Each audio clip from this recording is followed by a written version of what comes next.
How popular are bicycles in your hometown? Why? Bicycles are very popular among students in my city since riding a bicycle costs almost nothing as long as you own one. Bicycle riders are not required to pay any extra charge such as gasoline or parking, which suits students well. How often do you ride a bike? Why? I haven't ridden bicycles for years. I used to when I was a lot younger, but now I just don't have the chance. I've always wanted to start again, at least just on the weekend for relaxation. Do you think that bicycles are suitable for all ages? Why? Why not? Cycling can be done by people of all ages, from childhood up through the adult years. Parking it helps increase balance and flexibility and improve muscle strength and endurance. The only problem for cyclists is the air they inhale when riding a bicycle on the open street. So I was told that people with lung disease or asthma are not suggested riding bicycles. What are the advantages of a bicycle compared to a car? Why?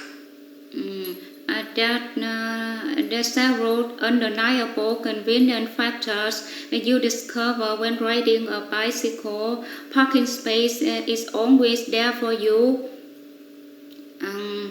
Moreover, although cars will certainly make more better time on long trips. You find yourself traveling as fast or more or fast or even faster on bike if it's in it's in heavy traffic. In a word, bicycles are more flexible.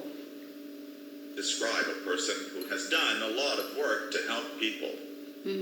I've chosen to talk about my previous next door neighbor, Mrs. Wang. We lived in the same building. When I was in primary school, I haven't seen her since I moved out of that community years ago. I can remember her well, really well though. Physically, she was quite ornery. She was about average height, plump,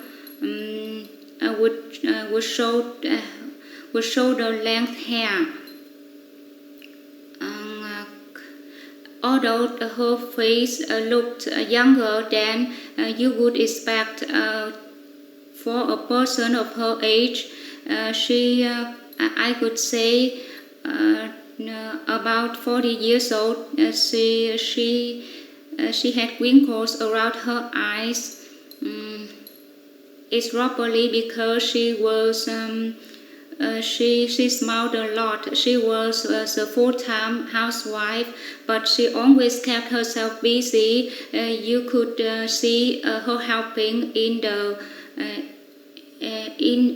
neighborhood all the time. Sometimes she helped young couples babysit their children, and sometimes she took care of the elderly when my parents have had to work overtime in the evening.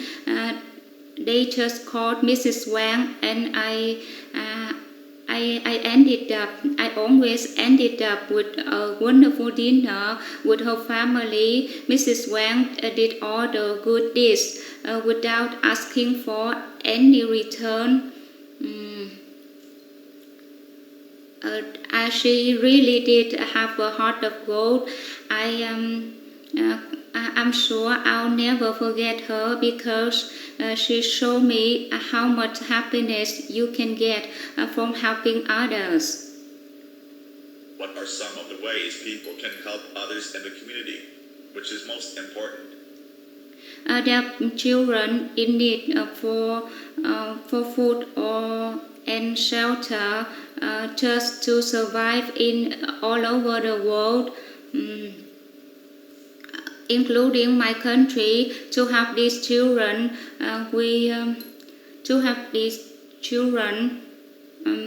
a series of actions should be taken, such as donating food, clothes, and other daily necessities, for fundraising for education, etc. More importantly, we can start right now by being volunteers, helping children in migrant worker schools all over the city. Why do you think some people like to help other people? Helping others establishes a social bond between individuals and the group. When you help someone in need, you show your encouragement,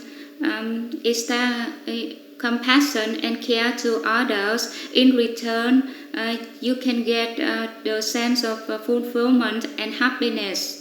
We all experience ups and downs in life, and we all hope when we're down, someone can lend a hand. That's why we need to start giving first. Some people say that help others in the community more now than they did in the past. Do you agree or disagree?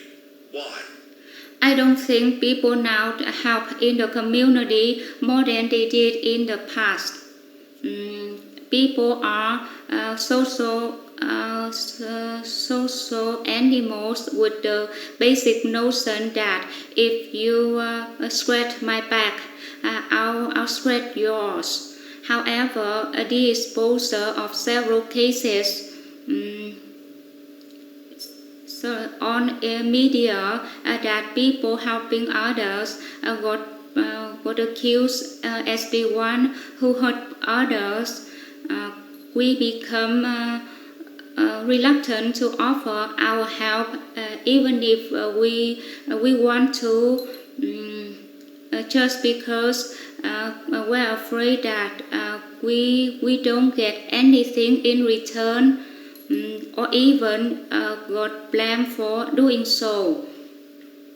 What types of services, such as libraries or health centers, are available to the people who live in your area?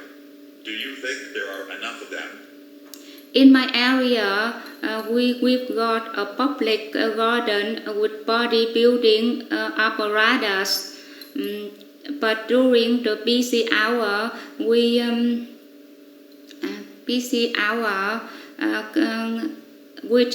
is usually the time after dinner, there's always a long queue lined up for it.